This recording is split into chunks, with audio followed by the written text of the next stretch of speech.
हिंदुस्तान के एक छोटे से गांव चिनारीपुर के किनारे एक नदी बहती थी। नदी के किनारे एक गरीब लकड़हारा रहता था जिसका नाम रहमत था।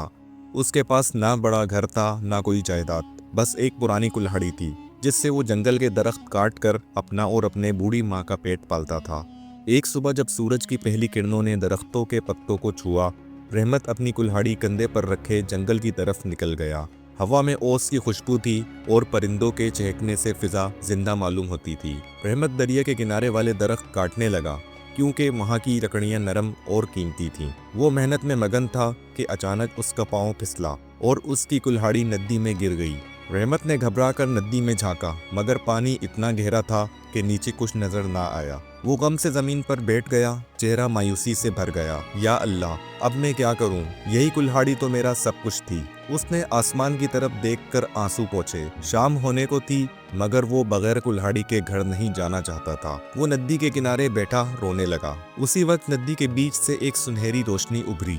पानी में बुलबुले बनने लगे और आहिस्ता आहिस्ता एक चमकती हुई मछली सतह पर आई। उसके तराजू ऐसे चमक रहे थे जैसे उस पर सोना चढ़ा हो। मछली ने इंसानी लहजे में कहा, रहमत तुम क्यों रोते हो? रहमत घबरा गया मगर अदब से बोला, मेरी कुल्हाड़ी नदी में गिर गई है। मैं गरीब आदमी हूँ, अब मेरा रोजगार खत्म हो गया। मछली ने अपनी सुनहरी दुम हिलाई और नदी के पानी ने लहर बनकर एक सुनहरी कुल्हाड़ी ऊपर उछाली। क्या ये तुम्हारी कुल्हाड़ी है? मछली ने पूछा। रहमत ने गौर से देखा, वो कुल्हाड़ी खालिस सोने की थी। उसने सर झुकाया और कहा, नहीं, ये मेरी नहीं है। मेरी कुल्हाड़ी लोहे की पुरानी थी। मछली मुस्कुरा दी, पानी में वापस गई। कुछ लम्हों बाद मछली दोबारा उभरी और उसके हाथ में एक चांदी की कुल्हाड़ी थी। क्या ये तुम्हारी कुल्हाड़ी है? रहमत ने एक लम्हा सोचा मगर फौरन बोला, नहीं, मेरी कुल्हाड़ी ये भी नहीं। मेरी तो सादा लोहे की थी। मछली की आंखों में खुशी की चमक थी, जैसे किसी इम्तिहान में वो कामयाब हो गया हो। तीसरी बार जब मछली उभरी, उसके हाथ में रहमत की पुरानी जंग आलूद लोहे की कुल्हाड़ी थी। रहमत ने खुशी से चीख मार दी, हाँ, यही है मेरी कुल्हाड़ी। मछली मुस्कुरा कर बोली, ए रहमत, तुमने सच बोला, अल्लाह तुम्हें बरकत दे। ये लो तुम्हारी कुल्हाड़ी, और साथ ये सोने की और चांदी की कुल्हाड़ी भी तुम्हारी अमानत है। रहमत हैरान रह गया, आंखों से आंसू बह निकले। रहमत ने कुल्हाड़ियां संभाल कर मछली का शुक्रिया अदा किया। वो दिल ही दिल में अल्लाह का शुक्र अदा करता रहा। जब वो घर पहुंचा तो माँ ने पूछा, बेटा, आज इतनी देर क्यों लग गई? रहमत ने सारा वाकया सुनाया। माँ ने कहा, बेटा, अल्लाह सच बोलने वालों को कभी महरूम नहीं करता। रहमत ने सोने और चांदी की कुल्हाड़ियाँ गांव के पंचायत खाने में जमा कराईं। ये अल्लाह का इनाम है। मैं चाहता हूँ ये गांव की भलाई में इस्तेमाल हो। ये सुनकर सब गांव वाले हैरान रह गए। उसकी सच्चाई की खबर पूरे इलाके में फैल गई। मगर गांव में एक दूसरा लकड़हारा भी था। नाम था बशीर। वो लालची और हसद करने वाला था। जब उसने रहमत का किस्सा सुना तो हसद की आग में जल उठा। उसने सोचा, अगर रहमत को सोना मिला तो मुझे क्यों नहीं। अगले ही दिन वो अपनी कुल्हाड़ी लेकर नदी के किनारे गया। बशीर ने जानबूझकर अपनी कुल्हाड़ी नदी में फेंक दी और ऊंची आवाज में रोने लगा, हाय मेरी कुल्हाड़ी, हाय मेरी कुल्हाड़ी गुम हो गई। नदी में फिर वही चमक उभरी और वही सुनहरी मछली नमूदार हुई। मछली ने नरमी से पूछा, क्या तुम्हारी कुल्हाड़ी खो गई है? बशीर ने मसनूई आंसू बहाए, हाँ, ए नेक मखलूक, मेरी कुल्हाड़ी नदी में गिर गई है। मछली ने दुम हिलाई और एक सोने की कुल्हाड़ी ऊपर लाई। क्या ये तुम्हारी कुल्हाड़ी है? बशीर ने फौरन कहा, हाँ, यही मेरी है। मछली ने गुस्से से आंखें सुकेड़ लीं। पानी का रंग अचानक सियाह हो गया।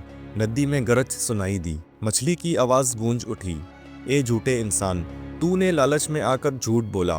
तुमने अल्लाह के इम्तिहान में नाकामी पाई।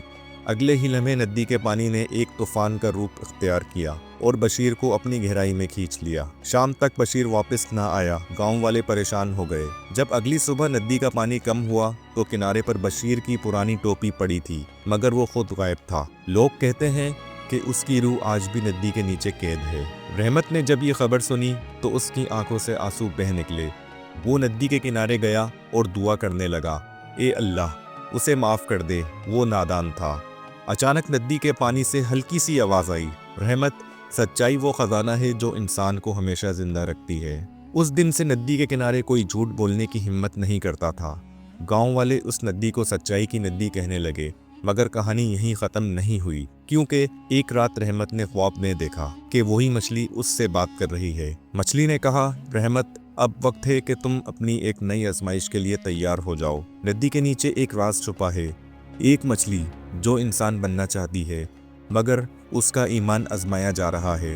रहमत जाग गया, पसीने में शराब, और अगले दिन वो नदी की तरफ गया। नदी का मंजर पुरसुकून था मगर पानी के अंदर कुछ चमक रहा था।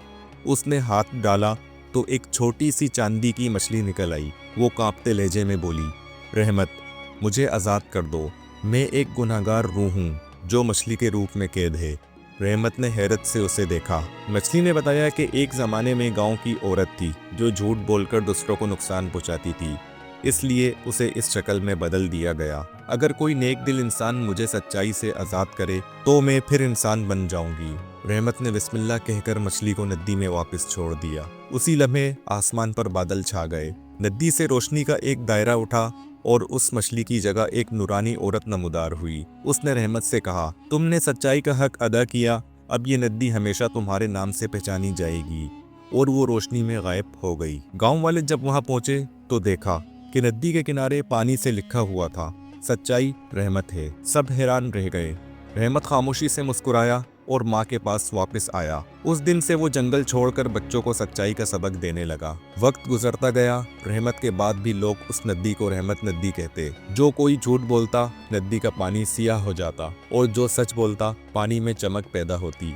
नदी एक आईना बन गई, सच और झूठ का। कई साल बाद गांव के बच्चे अपने बुजुर्गों से यही किस्सा सुनते कि एक नेकदिल लकड़हारा था जिसने सच्चाई के बदले सोना नहीं लिया बल्कि ईमान की दौलत पाई। लोग कहते हैं कि जब भी शाम के वक्त नदी पर रोशनी चमकती है तो मछली रहमत को सलाम करने आती है।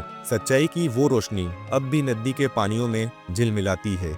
कभी कभी कोई बुजुर्ग वहाँ बैठकर कहते हैं, बेटा, दौलत ख़त्म हो जाती है मगर सच्चाई का इनाम हमेशा बाकी रहता है। और नदी की लहरें उनके अल्फाज की तस्दीक करती हैं। यूँ सोने की कुल्हाड़ी का वाक़या और मछली की दास्तान ख़त्म नहीं बल्कि एक पैगाम बन गई कि लालच इंसान को डुबो देता है और सच्चाई उसे आसमान पर पहुंचा देती है। जो दिल से सच बोले कुदरत खुद उसके हक में फैसला कर देती है। प्यारे दोस्तों, उम्मीद करता हूँ आपको आज की ये स्टोरी ज़रूर पसंद आई होगी।